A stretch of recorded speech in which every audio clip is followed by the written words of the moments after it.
So we're gonna start working on mini mandala number 15 on this disc of 15 centimeters of 5 centimeters of diameter, and we're gonna try to work on something similar like this. To be very honest, with 5 I would like to be using number 5 as a reference here. And of course we're gonna take this disc, and to have a more accurate design, we're going to create a circle here on a paper. We're gonna have this center dot, and we're gonna make a 5 centimeters diameter circle. Okay, and well, I've made 2 measures here. I am aligning this pencil with the dots with the center, with my pointy part of my compass, and I'm gonna be opening up to 5 centimeters of radius. That would be 10 centimeters of diameter, just like that. And this is gonna be, let's say, like an outer circle that I am going to be using as a reference for my design. And of course the mini disc is gonna be right in the center. So I still need to do another circle before I actually I can either decide to break this is gonna be, let's say, like a guideline circle, and I will divide this in 10 equal parts. So in 10 equal parts of 36 degrees each. So I'm gonna make a mark here on degree 36. Then I'm going to be using this line as a guideline, as you can see here. I'm gonna line the 0 with 0 degrees here with this new line, and I'm gonna make another mark on 36 degrees, and I'm gonna repeat this procedure till the circle is divided in 10 equal parts.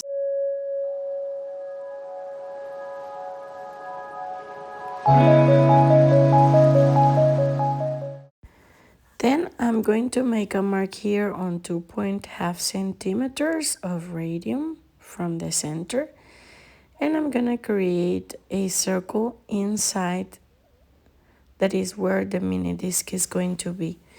I'm going to align it here. It has a tiny hole, so I'm gonna align it with one of the lines, and then I'm going to extend all the lines right in front. I gotta be pressuring a lot against the surface so I can actually do, let's say, an accurate division of the disc in 10 equal parts. See? And once I done this, and what I'm going to do next, I'm going to keep this in my files, and then I'm going to make marks from the center of half centimeter, 0.5 centimeters, 1 centimeter, 1 centimeter and a half, till I get to the edge. And then I'm going to open up my compass, align the let's say the point of the pencil with the middle point of the compass, and create additional circles just like this. The good thing about this compass is that it allows to create many circles. So now I'm going to be starting the design. This is the edge, okay? Then I'm gonna think about 1 centimeter from the center, and I'm going to be making just, let's say, like a star shape like this from here to the half centimeter, as you can see here. The 5 legs of the star will end at the first centimeter. In this curvy shape is gonna be at half centimeter from the center, see? And in here, I can think of maybe creating like a swoosh. I'm outlining the swoosh here. And then we can think about a swoosh starting here. But I'm going to start first, before I actually do swooshes with gold, I'm gonna create a big center dot here that covers half centimeter.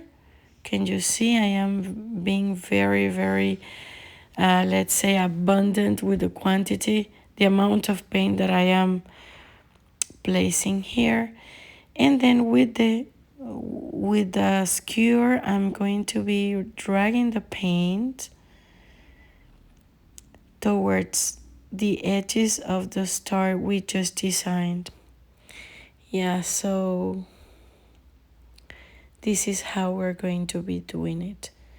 And the idea would be to have a beautiful star shape here, just like that, little by little, and there you go. Before we actually do any other design, I wanted to do some designs already, but I think it's better to get the 5-point star first. So now, right at the edge of the circle and following the lines of the legs of the star, we're gonna make some gold dots with the backside of the pencil. You will see that this dot actually occupies half centimeter. See, it's from the edge to the inner circle to the edge. And once we are done with that, we can think about any green color.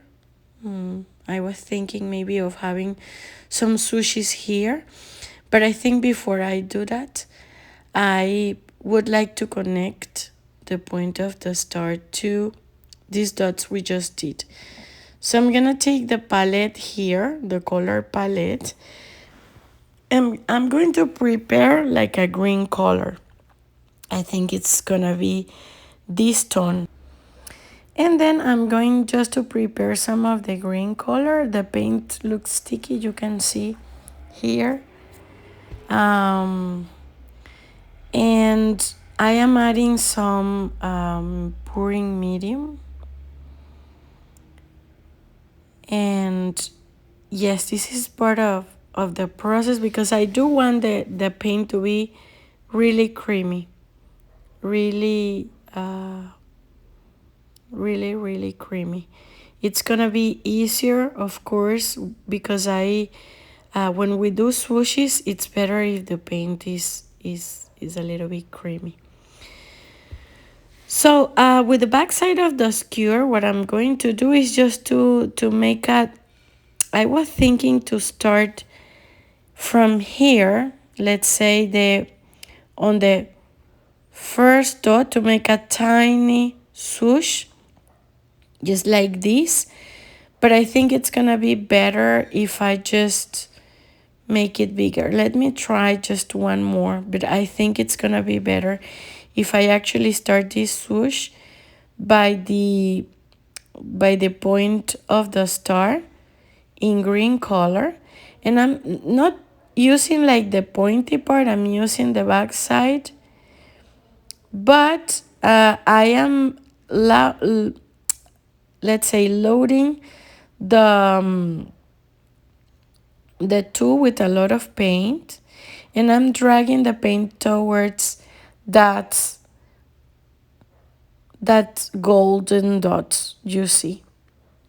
Okay, there we go. And if you feel like doing that, you can make it wider. You definitely can make it wider if you like. So it's gonna be like an extension to the star, to the star. And now we're gonna start a design here in the middle that was supposed to start actually at the beginning inside the star, but we're gonna start creating a swirl just like this that is a little bit, let's say it's not straight. You will see that the top part is it looks pretty much like this. So this is let's say 1, 2, 3, 4. On the fourth line we start closer, let's say to the left, we start this swirl, and the swoosh, the bottom part of the swoosh is closer to this curve by the starfish, just like that. And I would like you just to enjoy and to do this, to let it flow. See this design, and then it's gonna have movement. Can you see? It is pretty cool, actually. I think this is a cool design. And again, now it's time to switch colors. So we can always, this is like a dark version of a dark turquoise. You can always get this color by mixing up some true blue plus green. Add water and also your favorite medium flow, or this proportion of water and Scholar, let's say Scholar glue. Then you can drag the paint. You can gently drag the paint. I'm not working texture here, I'm working just shape, and with the pointy part of your skewer, you load the tool with just little paint and you drag the paint till you connect the swirl and the swoosh. And you can see this is not like a regular swirl and swoosh, it's pretty curvy. And remember that you can make adjustments, any adjustments as you consider necessary to do this. I didn't like the way the swirl went, so I'm erasing and repainting with black. I'm gonna start here. I think the swirl, it's good that the swirl is really thin, and the reason why I erased the other one was because it was, I think, thicker to my taste. And now, of course, I'm gonna be really cautious. I'm gonna be loading with just little paint here, as you can see, just to create this space. You can see that the body, let's say, of the swoosh is quite far away from the swirl, from the swoosh. There's some space there, open space. And again, to make the thin line with the skewer, remember not to pressure too much against your base, and also try to make it fast. Don't think it too much. Just load your tool with paint and drag the paint. And it's gonna be much better than if you do it overthinking the movement of the hand. Do it naturally. Remember that this mini mandala is connected to number 5. And it's all about being fluent, let it flow, but also compromise to ourselves. And there we go. I didn't like this one. Remember that if you don't like the edge, you can always do as differently. You can always erase and repaint, because we're working with simple materials. And there you go. Isn't it beautiful? So we can complete we can see empty spaces, gaps that we could actually complete with other dots to make it look beautiful. For example, in here we could always use a lighter color, and we can always make like a swoosh and then complete. It's like as if the swoosh would yeah, it would started to disappear in darkness just like that, and then you can make by the tail few tiny dots just like that.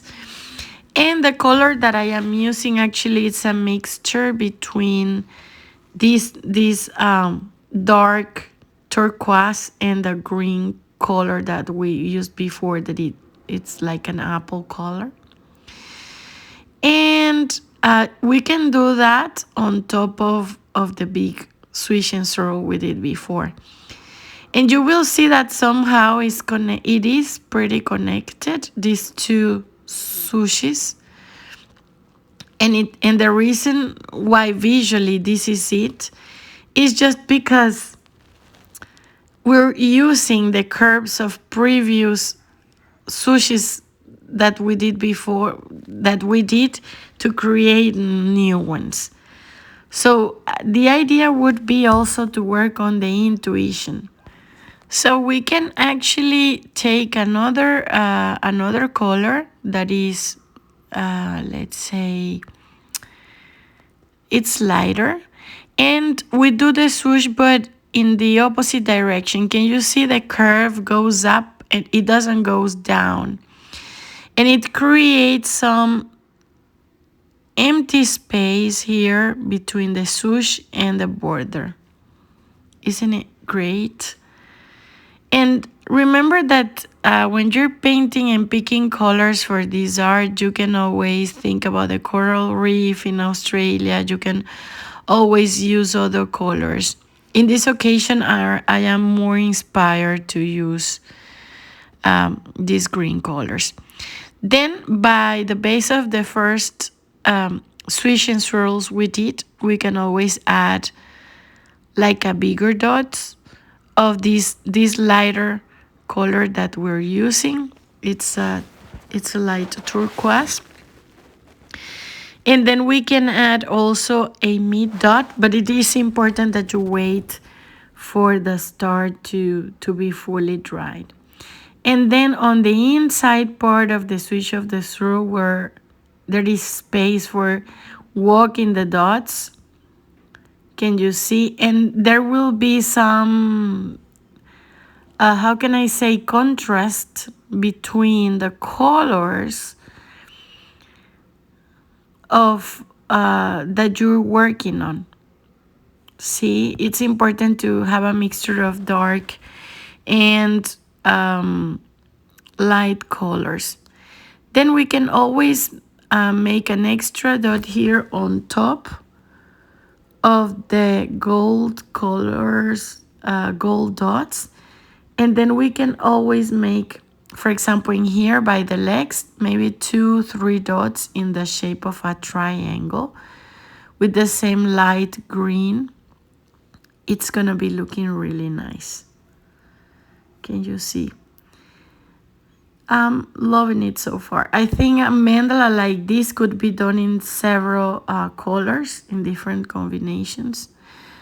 I think I don't like very much what I did here, so I'm gonna take away these dots on top of the gold star so I can fix it. Then I'm gonna add now looking at the green dots, sushis that are connected with the legs of the start, we can add these golden dots. And you can also add these golden dots by the base of all the swooshes in this mini mandala. See, you can actually go and start working on your creativity. You can make decisions on when For example, we have some dots here, the curve. We could use the base of the sushis to create some walking the dots just like that. And I think it's gonna be pretty beautiful. And of course, by the curve of the star, you can always walk the dots below the big sushis we did first. And these are just ideas of things that you can do. You can complete here, for example, by the sides of these sushis. You can still add some additional dots on one side or by the two sides. So many ideas to let flow. And don't forget that you can always create these in different colors, different sizes. And don't forget to post your work. I'm just gonna add some black here before I actually finish this. And I'm gonna add some additional like greens, like the apple green. See, it looks beautiful. Remember to wait at least 20 minutes from layer to layer of paint so you can get a better results out of it. And remember always that you can add more details to the center of your mandala. So this is pretty much it. I hope you have enjoyed it. Try to fulfill with as many dots as you consider necessary, and most importantly, enjoy your work. I hope to see you soon in the next live session that we will have next Tuesday on Instagram.mandalas for fun. Don't forget, we're gonna be waiting for you. And don't forget to publish your work and to tag .mandalas for fun so we can also do repost your artwork. I hope you have enjoyed as much as I did.